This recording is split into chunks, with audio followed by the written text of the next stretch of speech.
इन दिनों आश्विन कृष्ण पक्ष प्रतिपदा से दुर्गा पूजा की पहली पूजा तक समाप्त होने वाले पितृपक्ष यानी पितरों का पखवाड़ा चल रहा है। मरने के बाद हम हमारे पूर्वजों के प्रति श्रद्धा स्वरूप श्राद्ध कर्म कर उन्हें याद करते हैं। हमारे धार्मिक कर्मकांडों अथवा त्योहारों के पीछे कोई ना कोई कथा सहज रूप में देखने सुनने को मिलती है। इसी कड़ी में पितृपक्ष में गया धाम बिहार में ही पूर्वजों का श्राद्ध करने के पीछे विभिन्न धर्म ग्रंथों में मान्यताएं हैं। एक मान्यता के अनुसार गयासुर नामक राक्षस के राक्षसी कार्यों से धरती बहुत आक्रांत थी। उसके दुष्कर्मों से मुक्ति के लिए भगवान विष्णु को स्वयं आना पड़ा। भगवान विष्णु ने अपने पैर से उसे इसी स्थान पर दबा दिया था।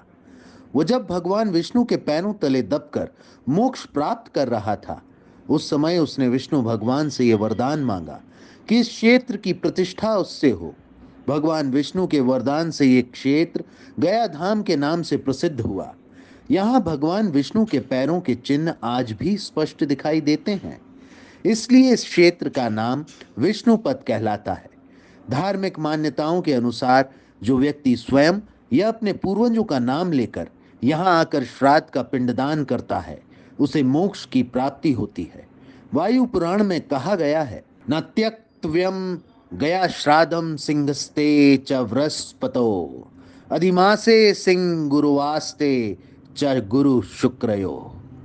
तीर्थ यात्रा न कर्तव्या गयाम गोदावरीम विना। संपूर्ण संसार में भगवान विष्णु के चरण चिन्ह का गया धाम का मंदिर इकलौता है। पितृपक्ष में श्राद्ध के दौरान पिंडदान की प्रक्रिया यहीं से शुरू होती है।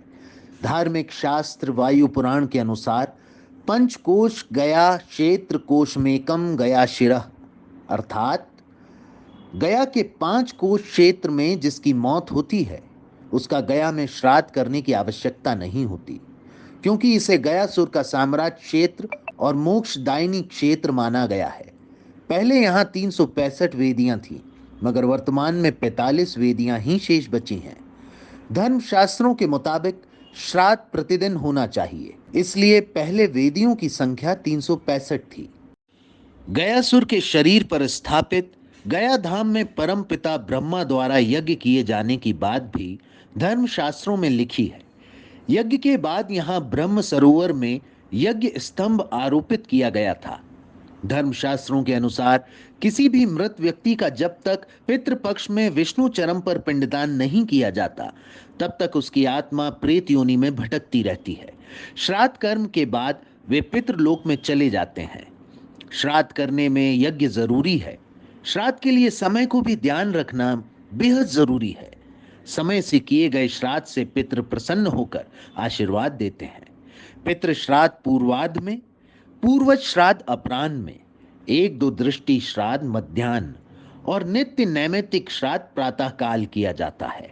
धार्मिक मान्यताओं की आस्थाओं के अनुसार जो व्यक्ति पितरों को तर्पण और श्राद्ध नहीं करता, वो पुत्र कहलाने का अधिकारी नहीं होता है। मर्यादा पुरुषोत्तम श्री राम के वनवास से लौटने के बाद अपने अनुज लक्ष्मण और अर्धांगिनी सीता के साथ गया में पिंडदान का उल्लेख धार्मिक ग्रंथों में मिलता है।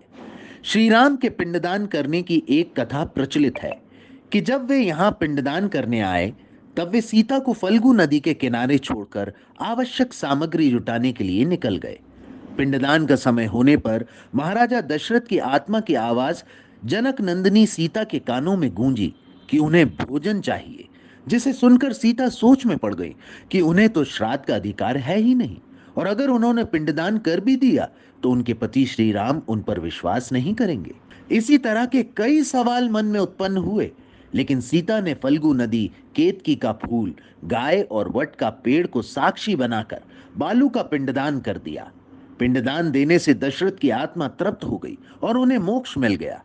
बाद में श्री राम जब सामग्री लेकर लौटे, तब जनक नंदिनी ने सारा वृत्तांत सुनाया, लेकिन श्री राम को विश्वास ना हुआ। तब सीता ने एक एक कर चारों साक्ष्यों को प्रस्तुत किया, लेकिन उनमें से फल्गु नदी, केतकी का फूल और गाय मुकर गए। कुपित होकर सीता ने फल्गु नदी को सूखी रहने और बालू के नीचे दबे रहने केतकी फूल को पूजा के अयोग्य रहने और गाय को उसके मुंह से छुए हुए वस्तु को पूजा के अयोग्य होने का श्राप दिया। वट वृक्ष ने ही गवाही दी, जिसे सीता ने उसे दीर्घायु का वरदान दिया। इसलिए सुहागन स्त्रियां भी अपने पति की लंबी उम्र की कामना हेतु वट वृक्ष की पूजा करती हैं। धन्यवाद।